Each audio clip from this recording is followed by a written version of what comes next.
Consonant B. The letter B stands for the B sound you hear at the beginning of bat. You can also hear the B sound at the beginning of bed and at the end of cab.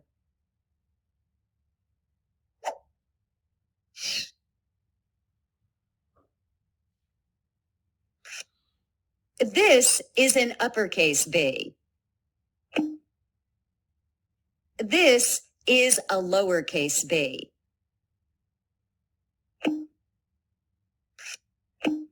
This is how to write the uppercase letter B. Straight down, go back to the top, around and in, around and in. This is how to write the lowercase letter B.